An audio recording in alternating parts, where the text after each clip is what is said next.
بسم اللہ الرحمن الرحیم۔ مطالب الفرقان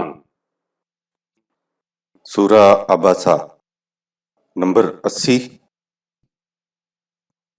قرآن مجید کی تفسیر خود قرآن مجید سے از علامہ غلام احمد پرویز صاحب، اخذ و تلخیص محمد اکبر دکشت بھارتواج، نظر ثانی ڈاکٹر انعام الحق۔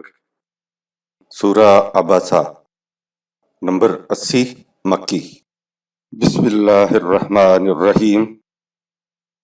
اے اللہ، میری تمام تر کوششوں کا مقصد ربوبیت عامہ کے لیے تیری صفات کو بانداز رحمانیت و رحیمیت معاشرے کے اندر ظہور میں لانا ہے۔ ابتدائیہ۔ قرآن کے راستے کی رکاوٹوں میں سے ایک عقیدہ شان نزول کا بھی ہے۔ قرآن کریم کے راستے میں سازشوں سے جو رکاوٹیں پیدا کی گئی ہیں، ان میں سے ایک عقیدہ شان نزول کا بھی ہے۔ جن واقعات کا قرآن نے کوئی تصریحی ذکر نہیں کیا، متعین طور پہ نہیں بتایا، کسی کا نام نہیں لیا ہے، بعد میں شان نزول کے تحت متعین طور پر بتایا گیا، ان کا نام لیا گیا۔ یہ کہا گیا کہ یہ آیت فلاں واقعہ کے سلسلے میں نازل ہوئی تھی، یہ فلاں شخص کے سلسلے میں نازل ہوئی تھی، یہ سب کچھ روایات کے ذریعے کیا گیا۔ آپ کوئی بھی تفسیر اٹھا کر دیکھ لیں تو وہاں لکھا ہوا ملے گا کہ اس آیت کی شان نزول یہ ہے اور اس حکم کی شان نزول وہ ہے۔ جب ہم نزول کی روایات کو دیکھتے ہیں تو ان میں بیشتر وضعی افسانے نظر آتے ہیں۔ روایات وضع کرنے کا عام چلن ہو گیا تھا، یہود و نصارہ اور منافقین یہ سب کچھ کرتے تھے۔ شان نزول کی روایات کے متعلق واقعات میں انہی افراد کا حصہ ہے، پھر انہی کی روح سے قرآن کی تفسیر کی گئی، انہی وضعی قصوں کی روح سے پھر ترجمے کیے گئے۔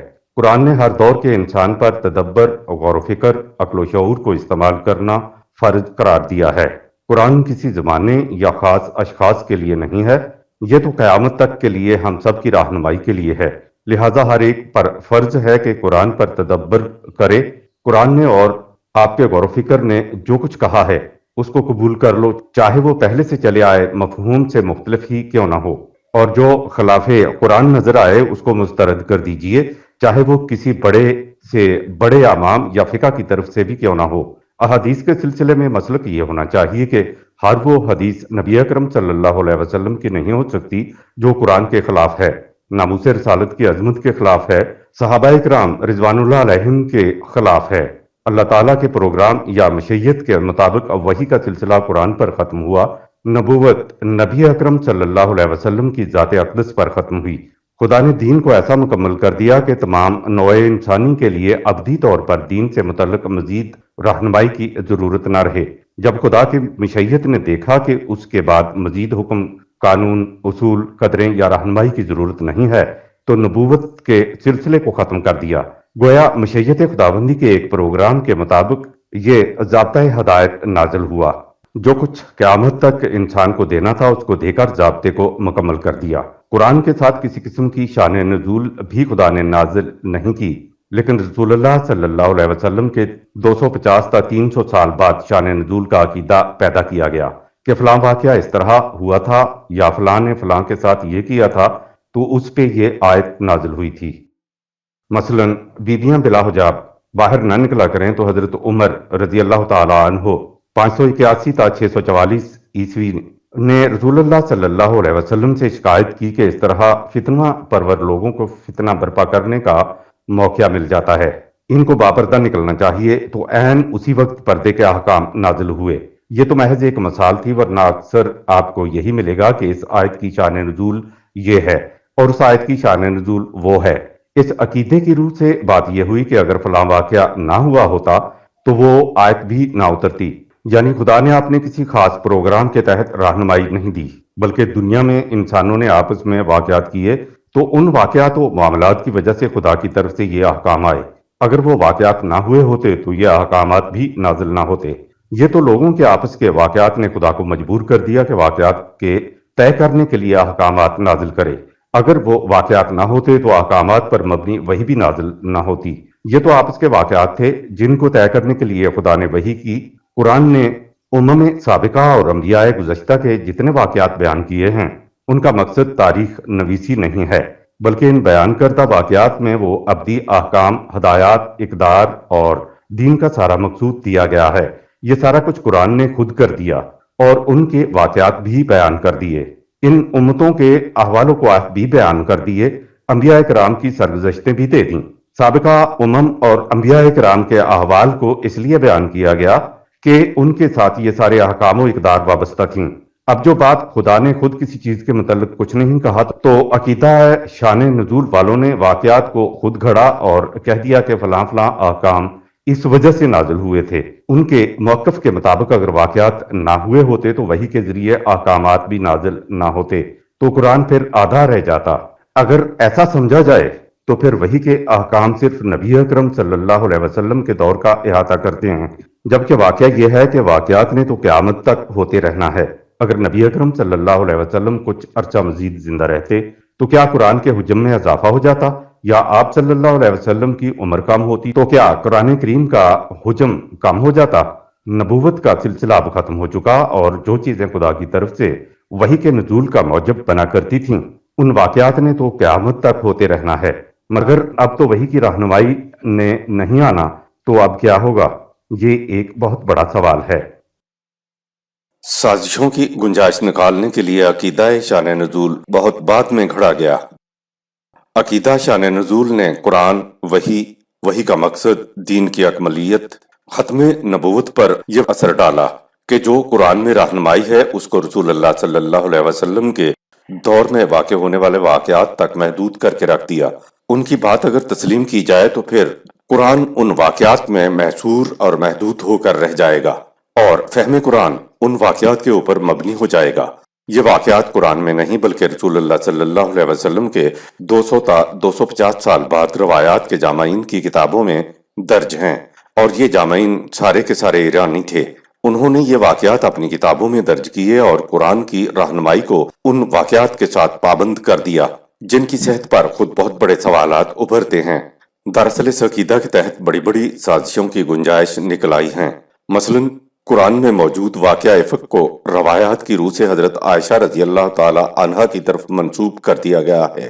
افق کے معنی ہے کسی کے خلاف تہمت لگانا، لہٰذا لفظ افق سے یہ معلوم ہوا کہ کوئی جھوٹا واقعہ تھا۔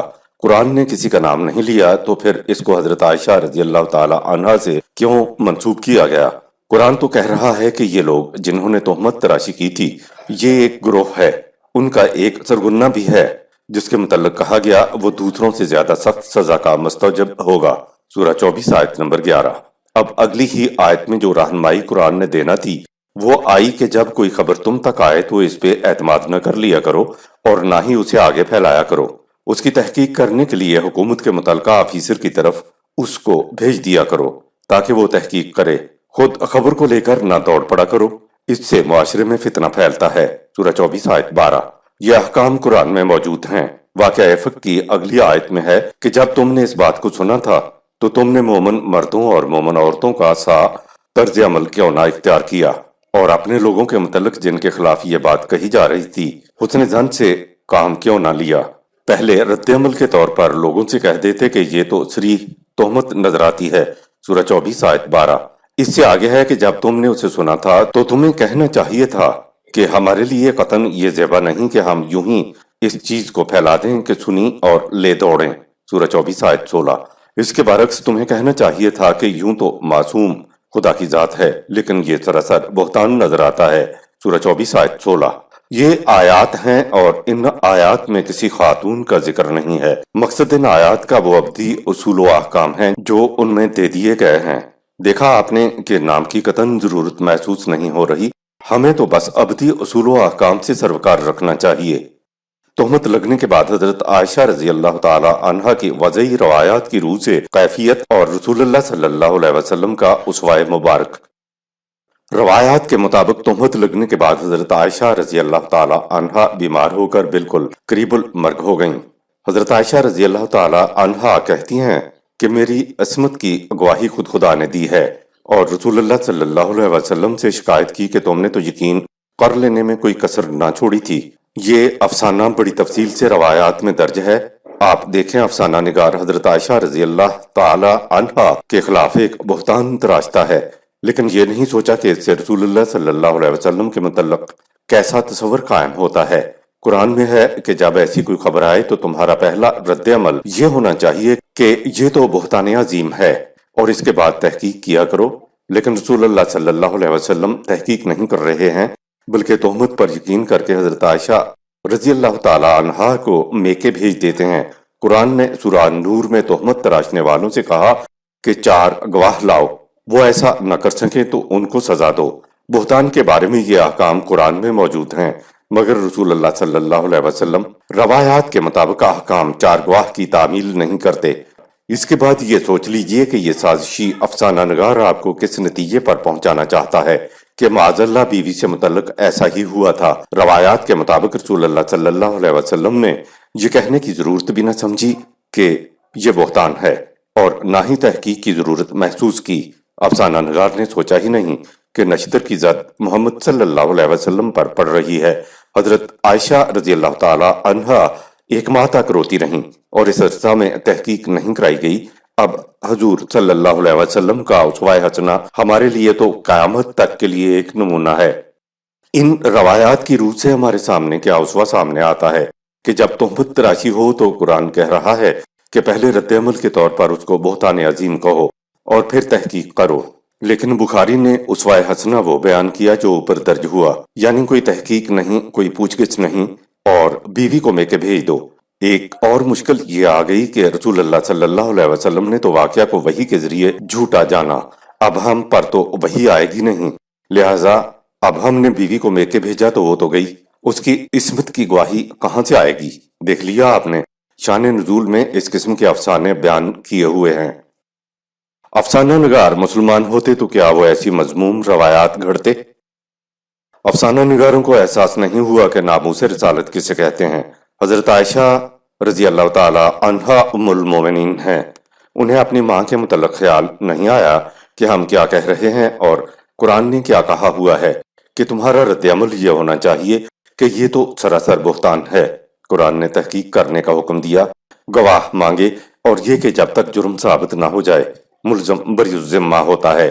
روایات کی روح سے رسول اللہ صلی اللہ علیہ وسلم نے اس قسم کا کوئی کام نہیں کیا۔ افسانہ نگار نے حضرت عائشہ رضی اللہ تعالی عنہا کی عظمت برقرار رکھی کہ خدا نے وحی کے ذریعے آپ کی بریت بھیج دی، لیکن رسول اللہ صلی اللہ علیہ وسلم کے متعلق آپ کے دل میں کیا خیالات گزر رہے ہیں؟ رسول اللہ صلی اللہ علیہ وسلم کی شان کو کم کرنے کے لیے ایسی روایات گھڑی گئیں۔ یوں تو نبی اکرم صلی اللہ علیہ وسلم کی شان کو گھٹانے والی بہت سی روایات ہیں، لیکن صرف ایک اور مثال لیجئے۔ حضرت زینب رضی اللہ تعالی عنہا محمد صلی اللہ علیہ وسلم کی پھوپھی ذات بہن ہیں، وہ بچپن سے جوانی تک حضور صلی اللہ علیہ وسلم کے سامنے رہیں۔ آپ صلی اللہ علیہ وسلم نے خود ہی اپنے آزاد کردہ غلام سے ان کی شادی کرائی، کیونکہ آپ صلی اللہ علیہ وسلم اس شادی سے مساوات انسانیہ کا ایک نمونہ پیش کرنا چاہتے تھے۔ شادی نبھ نہ سکی، ایسا ہوتا رہتا ہے، حتیٰ کہ حضرت زید بن ثابت طلاق دینے پر آمادہ ہو جاتے ہیں۔ سورہ 33 آیت 37۔ قرآن میں ہے کہ نبی اکرم صلی اللہ علیہ وسلم نے حضرت زید رضی اللہ تعالی عنہ سے کہا کہ طلاق نہ دو۔ آپ صلی اللہ علیہ وسلم نہیں چاہتے تھے کہ مساوات انسانیہ کا نمونہ پیش کرنے والی کوشش ناکام ہو جائے۔ قرآن میں ہے کہ آپ صلی اللہ علیہ وسلم زید رضی اللہ تعالی عنہ سے کہہ رہے تھے کہ طلاق نہ دو۔ قرآن میں ہے کہ زید رضی اللہ تعالی عنہ نے طلاق دے دی۔ حضرت زینب رضی اللہ تعالی عنہا پہ اتنا صدمہ گزرا تھا کہ اس کی تلافی کے لیے نبی اکرم صلی اللہ علیہ وسلم نے خود ان سے نکاح کر لیا۔ سورۃ الاحزاب کی آیات کے شان نزول کے تحت روایات میں لکھا ہوا ہے کہ حضرت زید سے شادی کے بعد ایک دن نبی اکرم صلی اللہ علیہ وسلم حضرت زید رضی اللہ تعالی عنہ کے گھر گئے۔ زید گھر پر نہیں تھے، ان کی بیوی حضرت زینب رضی اللہ تعالی عنہا نے دروازہ کھولا، وہ سامنے آئیں۔ حضور صلی اللہ علیہ وسلم معاذ اللہ ان کے حسن کو دیکھ کر فریفتہ ہو گئے۔ حضرت زینب رضی اللہ تعالی عنہا بچپن سے جوانی تک سامنے رہیں، خود شادی کرائی، لیکن روایات ایسے کہتی ہیں کہ جیسے آپ صلی اللہ علیہ وسلم کسی غیر کے گھر میں گئے اور فریفتہ ہو گئے۔ آگے لکھا ہے کہ اور چاہا کہ خود شادی کر لیں، اس لیے آپ صلی اللہ علیہ وسلم نے حضرت زید کو کہا کہ ان کو طلاق دے دو۔ قرآن کہہ رہا ہے کہ آپ صلی اللہ علیہ وسلم زید کو روک رہے تھے کہ طلاق نہ دینا، لیکن بخاری شریف کی شان نزول یہ کہہ رہی ہے، کیا یہ غلط کردار نبی اکرم صلی اللہ علیہ وسلم کا پیش نہیں کیا جا رہا ہے؟ جب غیر مسلم ان روایات کا حوالہ دیتے ہیں تو مسلمانوں کے جذبات مشتعل ہو جاتے ہیں، حالانکہ یہ وہی روایات ہیں جو بخاری اور مسلم میں درج ہیں، اور 1000 برس سے ہمارے علماء و فقہا انہیں سینے سے لگائے پھر رہے ہیں، لیکن ان میں سے کوئی ایک شخص بھی آگے نہیں بڑھا جو ناموس رسالت کو مجروح کرنے والی روایات کو ان مجموعوں سے نکال دے، یا کسی نے ان کو نکالنے کی بات ہی کی ہو۔ اب قرآن کو انہی روایات کی روشنی میں سمجھنے کی ہدایت کی جاتی ہے۔ آیات کا مفہوم انہی روایات کی روح سے متعین کیا جاتا ہے۔ یہ ہے شان نزول کی حقیقت۔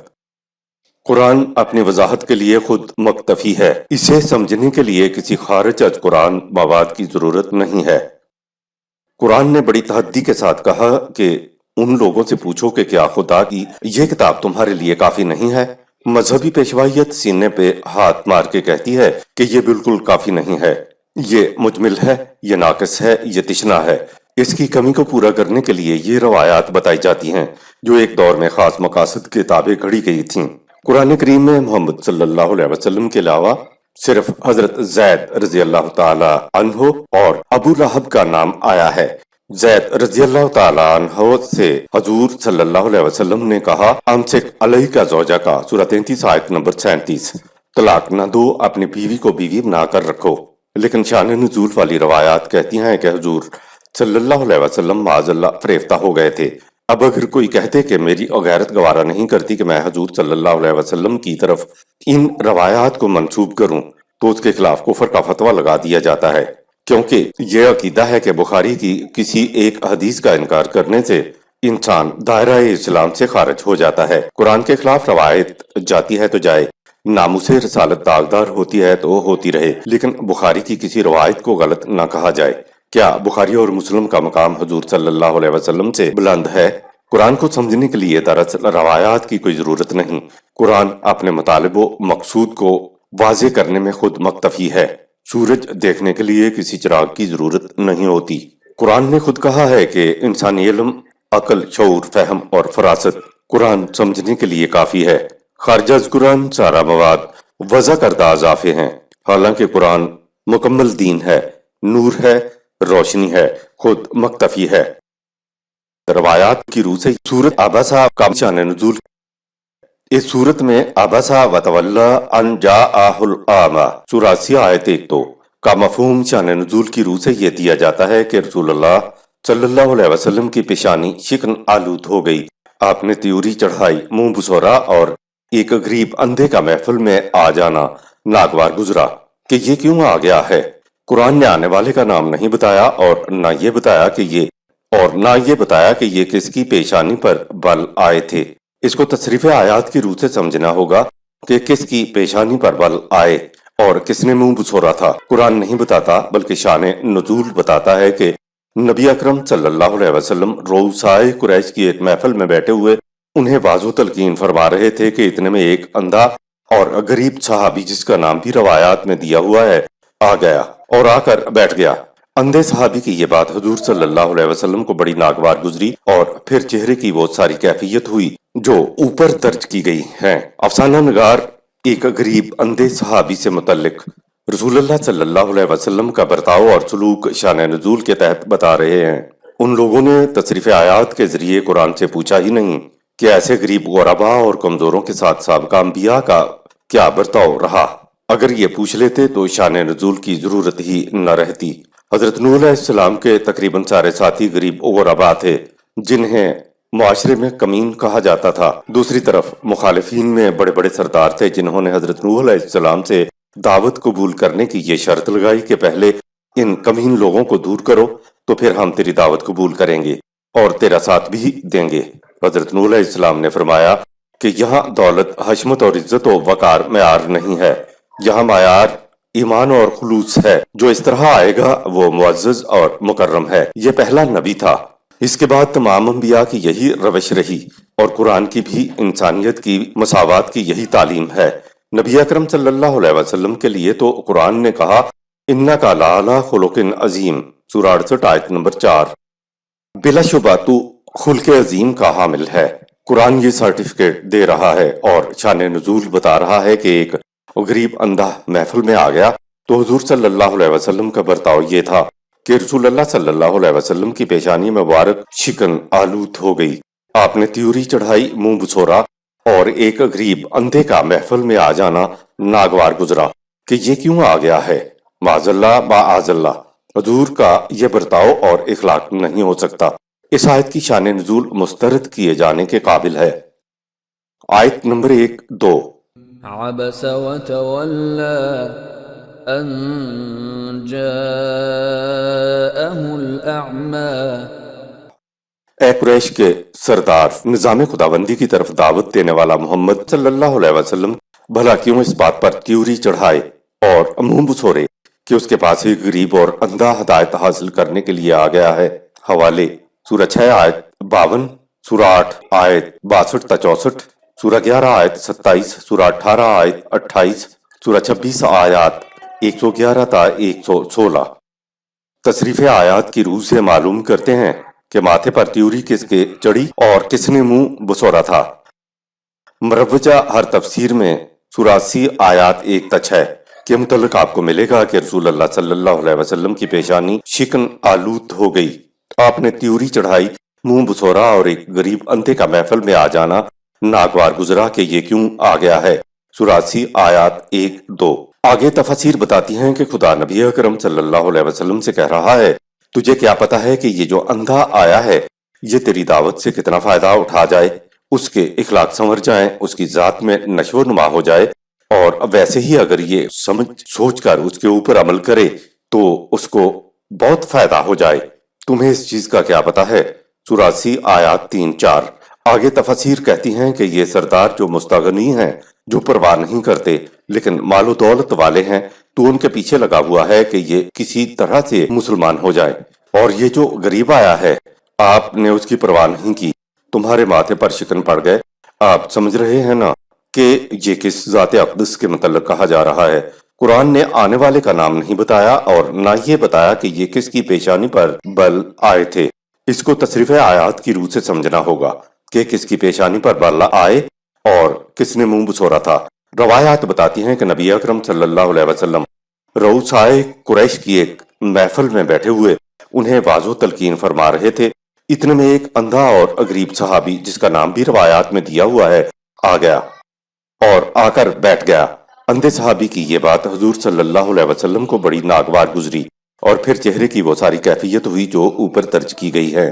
یہ لوگ ایک غریب اندھے صحابی سے متعلق رسول اللہ صلی اللہ علیہ وسلم کا برتاؤ شان نزول کے تحت بتا رہے ہیں۔ سلسلہ رشد و ہدایت حضرت نوح علیہ السلام سے شروع ہوا اور نبی اکرم صلی اللہ علیہ وسلم پر ختم ہوا۔ قرآن پر غور کرنے سے معلوم ہوتا ہے کہ خدا کے دین کی مخالفت مترفین یعنی مال و دولت رکھنے والے سرداروں نے کی، اور جنہیں عام طور پر چھوٹے لوگ کہا جاتا ہے یعنی غریب، انہوں نے اللہ کے دین پر سب سے پہلے لبیک کہا۔ اگلی بات یہ سمجھ میں آتی ہے کہ مترفین کا سرداروں کا وقت کے نبی سے سب سے پہلا مطالبہ یہ ہوتا تھا کہ ان پست اور غریبوں کو اپنے پاس سے ہٹاؤ تو ہم آپ کا ساتھ دیں گے، کیونکہ یہ نہیں ہو سکتا کہ یہ کمین لوگ ہمارے برابر بیٹھ جائیں۔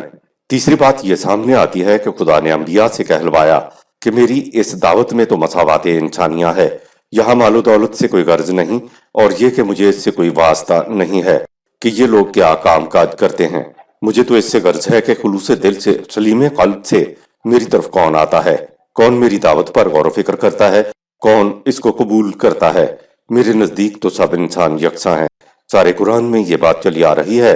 کیا نبی اکرم صلی اللہ علیہ وسلم کی یہ کیفیت ہوگی کہ وہ بڑے بڑے لوگوں کے پیچھے پھر رہے ہیں اور خلوص قلب کے ساتھ آنے والے اندھے صحابی کو دھتکار رہے ہیں، ماتھے پہ تیوری ڈال رہے ہیں کہ یہ ان کے پیچھے کیوں آ گیا ہے؟ یہ سوچنے کا مقام ہے۔ پہلی بات تو یہ کہ جو کچھ روایات و تفاسیر میں بتایا گیا ہے وہ قرآن کریم میں مذکور انبیاء کرام کی تلقین و تعلیم کے خلاف ہے۔ قرآن تو آپ صلی اللہ علیہ وسلم کے متعلق کہتا ہے اِنَّکَ لَعَلَىٰ خُلُقٍ عَظِیمٍ، سورہ 68 آیت نمبر 4۔ بے شک تیرا اخلاق بلند ترین ہے، لیکن روایات اور تفاسیر تو رسول اللہ صلی اللہ علیہ وسلم کا بلند اخلاق نہیں بتا رہی ہیں۔ یہ جو کچھ معاذ اللہ بتا رہی ہیں وہ نبی اکرم صلی اللہ علیہ وسلم کا اخلاق نہیں ہو سکتا۔ اب دیکھنا یہ ہے کہ جس کے ماتھے پر شکن پڑے وہ رسول اللہ صلی اللہ علیہ وسلم تو نہیں، تو پھر وہ کون ہے؟ قرآن کے مختلف مقامات میں ذکر ہے کہ قریش کے نمائندے بڑے بڑے سردار آپ صلی اللہ علیہ وسلم کے پاس آتے تھے، بحث و تمہیز بھی ہوتی تھی۔ قرآن نے یہ بھی بتایا کہ یہ لوگ مفاہمت پر بھی تیار ہوتے تھے، بلکہ حضور صلی اللہ علیہ وسلم کو مفاہمت پر تیار کرتے تھے۔ قرآن میں یہ بھی ہے کہ آپ ان کو دو ٹوک جواب دے دیا کرتے تھے۔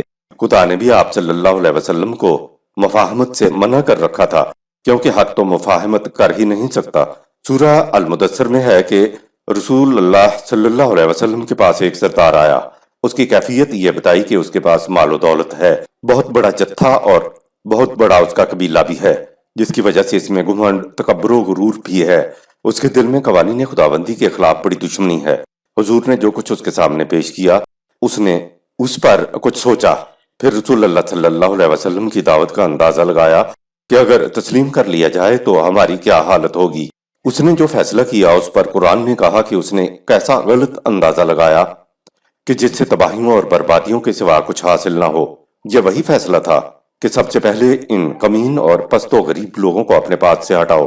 اپنے فیصلے پر تنقیدی نگاہ ڈالی اور اس کے بعد ہے ثم عبس و بصر، سورہ 74 آیت نمبر 22۔ پھر اس نے ماتھے پر تیوری ڈالی اور افسردہ و تنگ نظر ہوا، یعنی منہ بسورا۔ اس کے بعد ہے نہایت تکبر کے ساتھ منہ پھیر کر چل دیا، سورہ 74 آیت 23۔ تصریف آیات سے یہ معلوم ہو گیا کہ پیشانی پر شکن، تیوری چڑھانا اور منہ بسورنا رسول اللہ کی طرف سے نہیں تھا، بلکہ یہ قریش کا سردار تھا، جس کے چہرے کی ایک غریب اندھے کے آنے سے یہ کیفیت ہوئی تھی۔ ابسا کا فاعل رسول اللہ صلی اللہ علیہ وسلم نہیں، بلکہ وہ سردار ہے جو آپ صلی اللہ علیہ وسلم کے پاس بیٹھا ہوا تھا۔ قرآن بتاتا ہے کہ سرداران قریش چھوٹے لوگوں کو حقارت کی نظر سے دیکھتے تھے اور کہتے تھے هؤلاء من اللہ علیہم من بیننا، سورہ 6 آیت 52۔ اچھا یہ ہیں ہم میں سے وہ لوگ جن پر خدا نے اپنا فضل کیا ہوا ہے۔ یہ نظر آ گیا کہ وہ کیسے متکبر لوگ تھے۔ بحث اسی پر ہو رہی ہوگی۔ قرآن نے تو رسول اللہ صلی اللہ علیہ وسلم کو تلقین کی ہوئی تھی کہ یہ جو خلوص دل سے خالصتاً لوجہ اللہ اس دعوت پر لبیک کہتے ہوئے اے رسول تمہارے پاس آ گئے ہیں اور صبح و شام ہر وقت اس دعوت کو عام کرنے میں سرگرداں رہتے ہیں، ان لوگوں کے کہنے سے ان کو دھتکار نہ دینا، سورہ 6 آیت 52۔ اور آگے ہے کہ اگر تم نے ایسا کیا تو تم ظالموں میں سے ہو جاؤ گے، سورہ 6 آیت 52۔ منفی انداز میں یہ کہا گیا کہ ان کو دھتکارنا نہیں۔ ایک دوسرے مقام پر مثبت انداز سے کہا کہ اے رسول تو بھی اپنے رفقا کے ساتھ جو صبح شام ہر وقت نظام خداوندی کی دعوت کو عام کرنے میں لگے رہتے ہیں اور اپنی تمام تر توجہات کو ایک مقصد پر مرکوز رکھتے ہیں، اس پروگرام پر استقامت کے ساتھ جمع رہے۔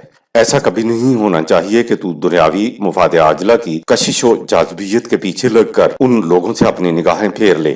یہ مخالفین تمہیں ان رفقا سے برگشتہ کرنے کی بڑی کوشش کریں گے، سو تم کسی ایسے شخص کی بات پر کان نہ دھرنا جس کے دل پر ہمارے قوانین کی طرف سے پردے پڑ چکے ہوں اور وہ اپنے جذبات کے پیچھے لگ رہا ہو۔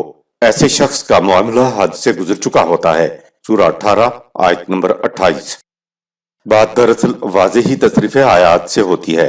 ایک اور مقام پر مثبت انداز میں کہا ہم نے ان مخالفین کو جو کچھ بھی دے رکھا ہے ان کی طرف آنکھ اٹھا کر بھی نہ دیکھو اور نہ ان کی حالت پر غم کرو، اور جماعت مومنین کی اس طرح حفاظت کرو جیسے مرغی اپنے پروں کے نیچے چوزوں کو لے کر کرتی ہے، سورہ 15 آیت 88۔ قرآن رسول اللہ صلی اللہ علیہ وسلم کا اسوہ یہ بتا رہا ہے، جبکہ روایات بالکل الٹ منظر پیش کر رہی ہیں۔ ابسا کا فاعل محمد صلی اللہ علیہ وسلم نہیں ہے، بلکہ اس کا فاعل وہ سردار ہے جو رسول اللہ صلی اللہ علیہ وسلم کے پاس بیٹھا ہوا تھا۔ عربی زبان میں آما نابینا اندھے کو کہتے ہیں، اور جو مال و دولت سے محروم ہو اسے بھی آما کہتے ہیں۔ یہ جامع لفظ ہے۔ اس لفظ نے ظاہر کر دیا کہ آنے والا اندھا اور غریب تھا، جس کو سردار نے حقیر جانا، جس سے اس کے سینے کی کشمکش چہرے پر نمودار ہوئی۔ قرآن تاریخ کی کتاب نہیں ہے کہ واقعات کی سن، تاریخ اور نام و مقام بتائے۔ ایسا تو تاریخ کی کتابوں میں ہوتا ہے۔ جب قرآن نے سردار اور غریب اندھے کا نام نہیں دیا تو پھر تجسس کی کیا ضرورت ہے؟ اور پھر تجسس کا ذریعہ روایات کے علاوہ اور ہے بھی کیا؟ واقعات بیان کرنے سے قرآن کا مقصد ابدی اصول و قوانین دینا ہوتا ہے۔ ان آیات میں ابدی اصول یہ آ گیا کہ غریب کام کاج کرنے والوں کو حقیر نہیں سمجھنا چاہیے، اور نہ ہی انسان غرور و تکبر میں رہے کہ صرف وہ اعلیٰ ہے اور باقی سب پست ہیں۔ یہ بھی اصول سامنے آیا کہ اگر مذاکرات ہو رہے ہیں تو ان کو منفی کی بجائے مثبت انداز میں ہونا چاہیے۔ آیت نمبر 3. وما يدريك لعله يزكى اے سردار تجھے کیا خبر کہ یہی غریب اندھا میری محفل میں تعلیم خداوندی سے کس قدر پاکیزہ اخلاق کا حامل بن جائے اور اس طرح اس کی ذات کی اعلیٰ نشو و نما ہو جائے۔ خدا بذریعہ وحی رسول اللہ صلی اللہ علیہ وسلم سے کہلوا رہا ہے کہ اے سردار تجھے کیا پتا کہ یہ غریب اندھا تم سے بھی زیادہ قرآن کی تعلیم، خدا کے احکام کی پیروی کرنے والا اور اپنی اصلاح کرنے والا بن جائے۔ آیت نمبر 4. أو يذكر فتنفعه الذكرى یا اس تعلیم کو سمجھ کر وہ نصیحت پکڑ لے تو کم از کم اس سے بتدریج فائدہ حاصل کرتا چلا جائے۔ قرآن کو سمجھنا منفع بخش ہے، لیکن سمجھے ہوئے کے مطابق عمل کرنے سے زندگی سنور جاتی ہے۔ قرآن کی تعلیم سے 2 باتیں واضح ہوئیں۔ ایک تو یہ کہ اگر اسے ذہنی طور پر سمجھا جائے تو اس کے جو حقائق اور معارف سامنے آتے ہیں وہ بڑی منفعت بخش ہوتے ہیں۔ دوسری چیز یہ کہ اگر ان پر عمل بھی کیا جائے تو انسان کی زندگی، اس کی سیرت سنورتی ہے، اور یہ پہلی چیز سے بھی بڑی چیز ہے۔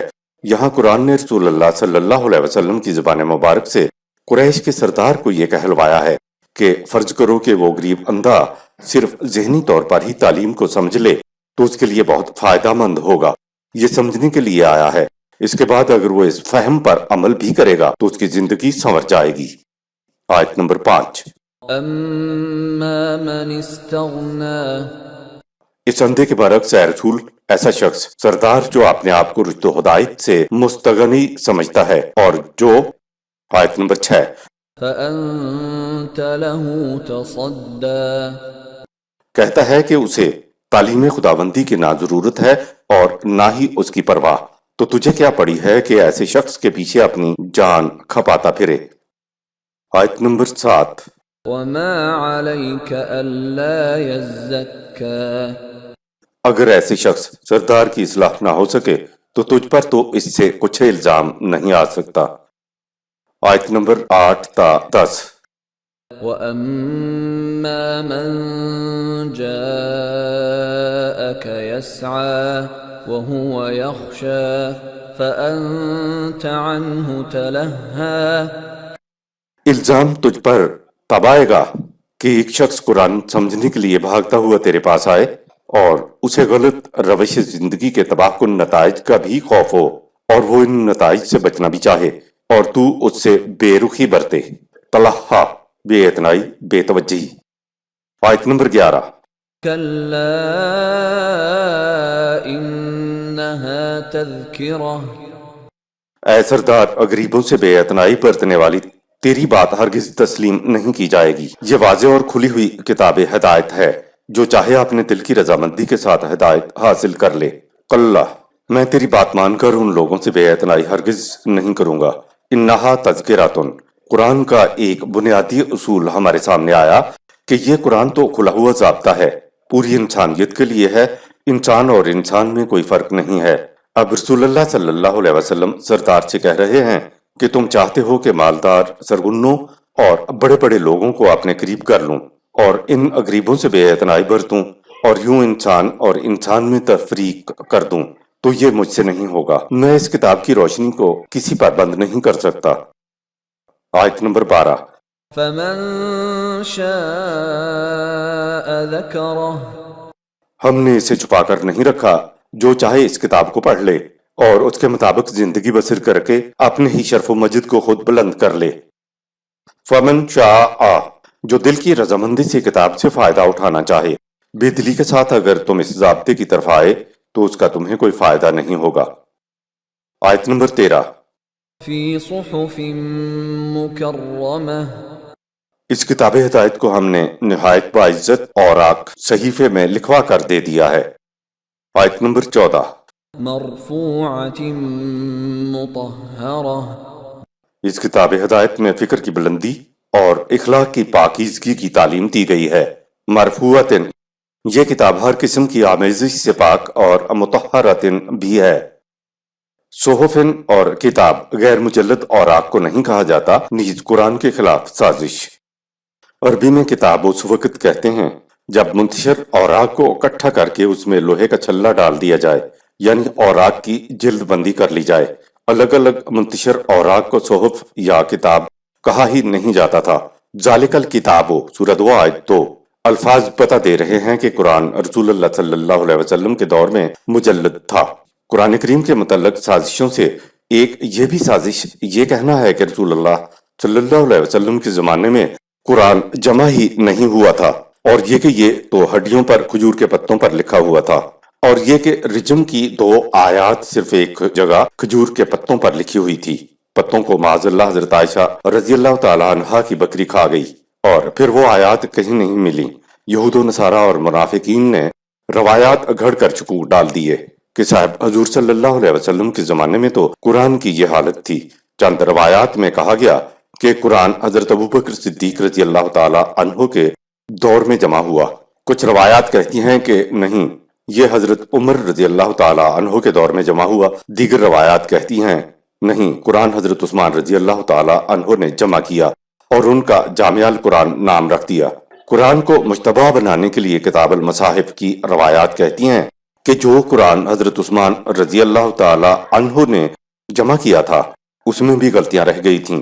غلطیوں سے آگاہ کیا گیا تو حضرت عثمان رضی اللہ تعالی عنہ نے کہا کہ انہیں پڑھنے والے عرب خود درست کر لیں گے۔ رسالت مآب کا فریضہ حیات قرآن دینا تھا، خدا نے اس کو جمع کرنا اور محفوظ کرنے کا فریضہ اپنے اوپر لے لیا۔ نبی اکرم صلی اللہ علیہ وسلم کا فریضہ رسالت قرآن کو محفوظ کرنا تھا۔ قرآن میں یہ ہے کہ کاتب تھے جو اس کو لکھتے تھے۔ پھر قرآن کی تاریخ یہ بتاتی ہے کہ حضور صلی اللہ علیہ وسلم کے زمانے میں مسجد نبوی کے اندر ایک امام صحیفہ ماسٹر کاپی موجود تھی۔ قرآن میں یہ ہے کہ یہ ہارن کی کھالوں پر لکھا جاتا تھا۔ اس کو کاغذ کہنے کی بجائے کرتاس کہیں گے، اور کرتاس ہارن کی کھال کا ہوتا تھا۔ نبی اکرم صلی اللہ علیہ وسلم اس لکھے ہوئے کو صحابہ کو بلا کر پڑھواتے تھے۔ اس بات کی تائید قرآن سے ملتی ہے کہ بعد میں آپ صلی اللہ علیہ وسلم نے لکھنا پڑھنا سیکھ لیا تھا، خود اس کو پڑھ کر اس کی تائید و تصدیق کیا کرتے تھے۔ صحابہ کرام رضوان اللہ علیہم امام نسخے سے نقل کرتے تھے۔ سینکڑوں ہزاروں کی تعداد میں یہ کاپیاں نقل ہوتی تھیں، تو گویا حضور صلی اللہ علیہ وسلم کی زندگی میں نسخے موجود تھے۔ خدا نے قرآن کو مکرم کہا، مرفوع کہا اور مطہر کہا۔ سورہ 80 آیات 12 تا 14، آیات 15-16۔ بِأَيْدِي سَفَرَةٍ كِرَامٍ بَرَرَةٍ۔ اس کتاب کو لکھنے والے اور اس کو آگے پھیلانے والے نہایت اعلیٰ اخلاق کے حامل اور صداقت و شرافت کے بلند ترین معیار پر پورے اترنے والے ہیں، یعنی کریم النفس اور کشادہ ظرف ہیں۔ قرآن لکھنے والوں کی خصوصیات بتائی جا رہی ہیں۔ قرآن یوں ہی مرفوعتن ہر قسم کی آمیزش سے پاک اور مطہرتن نہیں ہو گیا، بلکہ لکھنے والے سفرتن تھے۔ سفرتن سفیدی کو کہتے ہیں، یعنی بے داغ سیرت کے حامل لوگ۔ نمبر 2، لکھنے والے کرام تھے، یعنی وہ ہر قسم کی عزت و توقیر اور بلندی اور رفت کے حامل تھے، اور وہ ہر قسم کے اثرات سے آزاد تھے۔ یہ تھے ہر قسم کی عزت و توقیر اور بلندی اور رفت کے بلند ترین معیار پر پورے اترنے والے کریم النفس اور کشادہ ظرف، جن کے ہاتھوں سے خدا کہتا ہے کہ قرآن لکھا جاتا رہا۔ آیت نمبر 17۔ قُتِلَ الْإِنسَانُ مَا أَكْفَرَهُ۔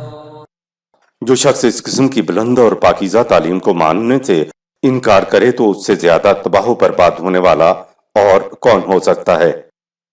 آیت نمبر 18۔ مِنْ أَيِّ شَيْءٍ خَلَقَهُ۔ انسان کو کم از کم اپنے تخلیقی مراحل اور ہماری ربوبیت پر غور کرنا چاہیے کہ اس کی تخلیق کا آغاز کس چیز سے ہوا۔ اے نسلی تفاخر میں مبتلا شخص، ذرا اپنی تخلیق پر تو غور کر کہ کسی گھرانے میں پیدا ہو جانے میں پیدا ہونے والے بچے کا کیا کمال ہے۔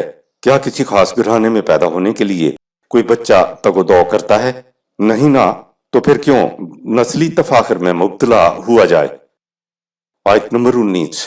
من نطفة خلقه فقدره۔ مختلف مراحل کے بعد اس کی تخلیق کا آغاز نطفے سے ہوا، اس کے بعد ہم نے خاص اندازے اور پیمانے کے مطابق اس کی تشکیل کی اور اس کے لیے پیمانے مقرر کیے۔ اے نسلی تفاخر میں مبتلا شخص، ذرا اپنی تخلیق پر غور کر کہ تیری تخلیق حقیر سے نطفے سے ہوئی، تو پھر فخر کی کون سی بات ہے؟ یہ تو بذریعہ تولید تمہاری تخلیق کا آغاز ہوا ہے، آگے دیکھو کس قدر مراحل سے گزر کر نطفہ ہماری طے شدہ قدروں یعنی ہمارے قانون کے مطابق ایک مکمل انسانی بچہ شکم مادر سے باہر آتا ہے، اور سب انہی مراحل سے گزر کر دنیا میں آتے ہیں، تو ہے کہیں فخر کی کوئی بات؟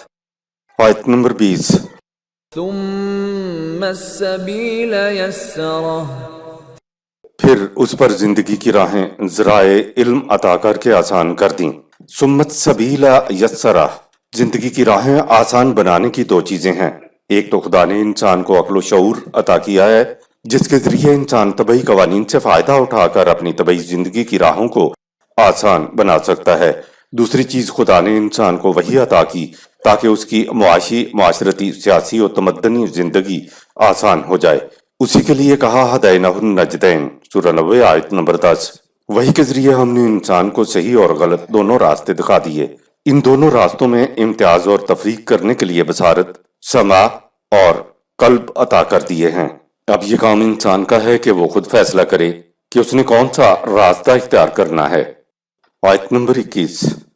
ثم اماتہ فاقبرہ، لیکن ان میں سے اکثر کی کیفیت یہ ہوتی ہے کہ وہ ذرائع علم سے کام ہی نہیں لیتے اور مردوں کی طرح قبرستانوں میں پڑے رہتے ہیں۔ اے نسلی تفاخر میں مبتلا شخص، طبعی زندگی موت سے ختم ہو جاتی ہے اور سب کو بلا کسی امتیاز کے قبر میں اتار دیا جاتا ہے یا جلا دیا جاتا ہے۔ پیدائش تمہاری ایک جیسی، موت بھی تمہاری ایک جیسی، تو بھلا ہے کوئی بات فخر کرنے کی۔ آیت نمبر 22۔ ثم اذا شاء انشرہ، لیکن بعض لوگ قانون خداوندی کی راہ اختیار کر کے زندگی کی توانائیاں حاصل کر لیتے ہیں اور یوں قبرستان کی سی زندگی سے اٹھ کھڑے ہوتے ہیں۔ عقل اور وحی کو ہم آہنگ کر لینے سے حیات تازہ مل جاتی ہے۔ حیات تازہ افراد کو بھی ملتی ہے اور قوموں کو بھی۔ قومیں بھی ابھرتی ہیں اور زوال پذیر ہوتی ہیں۔ پھر جن اقوام میں زندہ ہونے کی صلاحیت نہیں ہوتی وہ مر جاتی ہے، لیکن جن میں زندہ ہو جانے کی صلاحیت باقی ہوتی ہے تو ان کو وحی اور عقل کو آپس میں ہم آہنگ کرنے سے حیات تازہ مل جاتی ہے۔ قرآن کہتا ہے کہ عقل و شعور اور وحی سب کو دی گئی ہے، تو پھر فخر کی کون سی بات ہے؟ آیت نمبر 23۔ کلا لما یقض ما امرہ، وحی سے منہ موڑنے والوں کی یہ حالت ہے کہ انہیں جس مقصد کے لیے پیدا کیا گیا ہے وہ اسے کبھی پورا نہیں کرتے۔ کلا لما یقض ما امرہ، جو کچھ ہم کہتے ہیں یہ انسان اسے ہرگز پورا نہیں کرتا۔ خدا کیا کہتا ہے جس کو انسان پورا نہیں کرتا؟ اس کو تصریف آیات کے ذریعے دیکھنا ہوگا کہ خدا کا امر کیا ہے۔ کہا وَيَقْطَعُونَ مَا أَمَرَ اللَّهُ بِهِ أَن يُوصَلَ، سورہ 2 آیت نمبر 27، سورہ 13 آیت نمبر 21، سورہ 13 آیت نمبر 25۔ یہ فاسقین وہ ہیں جو خدا سے باندھے پختہ عہد کو توڑ دیتے ہیں اور جس چیز انسانیت کے رشتوں کو اللہ نے جوڑنے کا حکم دیا ان کو منقطع کرتے ہیں۔ کہا یہ گیا ہے کہ پوری عالمگیر انسانیت ایک امت ہے، ایک قوم ہے، اس کو ٹکڑے ٹکڑے نہ کرو، یہ خدا کا امر ہے۔ پہلے تو قوموں قبیلے ہی ہوتے تھے، اب ایک اور بہت بڑا بت سامنے آ کھڑا ہوا ہے اور یہ ہے ملک۔ ہر ملک اپنے آپ کو ایک الگ قوم سمجھتا ہے اور اپنے ملک کے مفاد کے لیے ہر ناجائز ذریعے کو استعمال کرنے سے دریغ نہیں کرتا۔ آج ابلیسی حربے نے انسانوں کو وطن کی بنیاد پر تقسیم کر دیا ہے، لہٰذا انسان انسانیت کو ٹکڑے ٹکڑے نہ کرنے کے امر پر عمل نہیں کر رہا ہے۔ آیت نمبر 24۔ فَلْيَنظُرِ الْإِنسَانُ إِلَىٰ طَعَامِهِ، انسان کم از کم اپنی خوراک پر ہی غور کر لے۔ انسان اپنی خوراک پر غور کرے تو یہ اس نتیجے پر پہنچے گا کہ سامان زیست تمام انسانوں کے لیے خدا کی طرف سے بلا مزد و معاوضہ ملتا ہے، اس لیے اس میں بقدر ضرورت سب کا حصہ ہے۔ آیت نمبر 25۔ أَنَّا صَبَبْنَا الْمَاءَ صَبًّا، کہ خوراک پیدا کرنے کے لیے ہم نے بارش کو اپنے قانون کے مطابق خوب برسایا، سورہ 56 آیات 63 تا 73، سورہ 67 آیت 30۔ انا اور انا کا فرق۔ انا کے معنی ہیں جب خدا اپنے جمال کی اپنی رحمت کی بات کرتا ہے تو وہاں اپنے لیے انا استعمال کرتا ہے، یعنی ضمیر واحد متکلم۔ فرسٹ پرسن سنگولر پروناؤن، اور جب خدا ان چیزوں کو بیان کرتا ہے جن میں فاعل صرف خدا یا اس کے قوانین ہوتے ہیں تو انا، نا یعنی انا استعمال کرتا ہے، تو اس کے معنی ہوتے ہیں ہم۔ یہ حاکمانہ انداز ہے، یعنی ضمیر جمع متکلم، فرسٹ پرسن پلورل پروناؤن۔ انا جب کہا ہے تو بارش خدا کے قانون کے مطابق برستی ہے اور خوراک خدا کے قانون سے پیدا ہوتی ہے، اس میں انسان کی کوئی کاریگری نہیں۔ جب خوراک میں تم خدا کے محتاج ہو تو پھر فخر کی کون سی بات ہے؟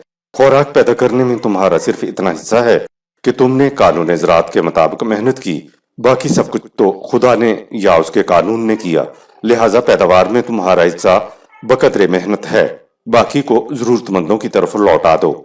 سورہ 56 آیات 63 تا 73۔ آیت نمبر 26۔ ثم شققنا الأرض شقا، زمین کو پھاڑ کر بیج میں سے کونپل ہمارے ہی قانون کے مطابق پھوٹتی ہے، انسان بیج کو کونپل میں تبدیل نہیں کر سکتا۔ آیات 27 تا 31۔ فأنبتنا فيها حبا وعنبا وقضبا وزيتونا ونخلا وحدائق غلبا وفاكهة وأبا۔ پھر یہ بھی ہمارے قانون کے مطابق ہی ہوتا ہے کہ اناج والی فصل سے اناج پیدا ہو اور دوسری فصلوں سے دوسری چیزیں، مثلا انگور اور ترکاریاں، زیتون اور کھجوریں، اور گھنے باغات اور دیگر قسم قسم کے پھل اور مویشیوں کے لیے چارہ۔ آیت نمبر 32۔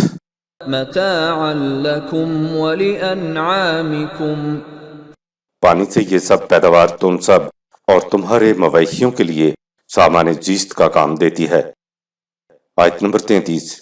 فَإِذَا جَاءَتِ الصَّاخَّةُ، لوگوں کو سامان پرورش سے محروم کرنے والوں سے تصادم و ٹکراؤ ضروری ہو جاتا ہے، چنانچہ جب وہ تصادم کا وقت آئے گا تو اسلحہ کی جھنکار سے کانوں پڑی آواز سنائی نہیں دے گی۔ الصاخہ، جنگوں میں لڑائیاں تلواروں اور لوہے کے ہتھیاروں سے ہوتی تھیں، یہ جو ہتھیاروں کی ایک دوسرے پر پڑنے سے جھنکار نکلتی تھی، اس جھنکار کو ساخہ کہتے ہیں۔ یہاں کہا گیا ہے کہ پھر وہ مرحلہ آئے گا جب تلوار پہ تلوار اور لوہے پہ لوہا پڑے گا، گھمسان کا رنگ پڑے گا، اور تب تم اپنی مخالفت سے باز آؤ گے۔ گھمسان کی جنگ کی سختیوں کا نقشہ نیچے کی آیات میں کھینچا گیا ہے۔ آیت نمبر 34۔ یوم یفر المرء من اخیہ، اس وقت نفسا نفسی کا یہ عالم ہوگا کہ بھائی بھائی کو چھوڑ کر بھاگ اٹھے گا۔ آیت نمبر 35۔ وَأُمِّهِ وَأَبِيهِ، اور اولاد ماں باپ کو چھوڑ جائے گی۔ آیت نمبر 36۔ وَصَاحِبَتِهِ وَبَنِيهِ، اور شوہر اپنی بیوی کو بھول جائے گا اور ماں باپ اولاد کو چھوڑ جائیں گے۔ آیت نمبر 37۔ لِكُلِّ امْرِئٍ مِّنْهُمْ يَوْمَئِذٍ شَأْنٌ يُغْنِيهِ، اس وقت ہر شخص کو اپنی اپنی ایسی پڑی ہوئی ہوگی کہ اسے کسی دوسرے کی طرف دھیان دینے کی فرصت ہی نہیں ہوگی۔ آیت نمبر 38-39۔ وجوه يومئذ مسفرة ضاحكة مستبشرة، جن لوگوں نے نظام ربوبیت اختیار کیا وہ تصادم کے نتیجے میں کامیابی و کامرانی پر نہایت خوش و خرم ہوں گے، ان کے چہرے شگفتگی و شادابی سے چمک رہے ہوں گے۔ مسفراتن، چہروں کے لیے یہ لفظ آیا ہے۔ سفر، چہرے والے چمکدار ہوں گے، حشاش و بشاش اور خوشگوار ہوں گے۔ آیت نمبر 40۔ ووجوه يومئذ عليها غبرة، اور نظام ربوبیت سے منہ موڑنے والوں کے چہروں پر شکست کی وجہ سے ذلت کا گرد و غبار ہوگا۔ آیت نمبر 41۔ ترهقها قترة، ان کے چہروں پر رسوائیوں کی سیاہیاں چھا رہی ہوں گی۔ سورۃ 10 آیت 27۔ یعنی وہ روسیاہ ہوں گے، نادم اور شرمسار ہوں گے، ذلیل و محکوم ہوں گے۔ آیت نمبر 42۔ أولئك هم الكفرة الفجرة چہروں پر ذلت کا گرد و غبار اور روسیا یہ وہی لوگ ہیں جو سامان زیست کو چھپانے والے ہیں اور انسانیت کو نظام ربوبیت پر جمع نہیں ہونے دیتے۔ کفرہ وہ جو سامان زیست کو چھپا کر رکھنے والے ہیں، وہ نظام ربوبیت کے منکر ہیں۔ یہ وہ گروہ ہے جو سب کچھ سمیٹ کر رکھ لینے والا ہے۔ فجرتن ٹکڑے ٹکڑے کر دینا، الگ الگ کر دینا، جو ملا اس کو دبا کے رکھ لینا۔ اس روش سے انسانیت ٹکڑے ٹکڑے ہو جاتی ہے۔ اس گروہ کی شکست کے بعد مساوات انسانیہ قائم ہوتی ہے۔ یہاں سورہ عبسہ اختتام پذیر ہوئی۔ صدق اللہ العظیم۔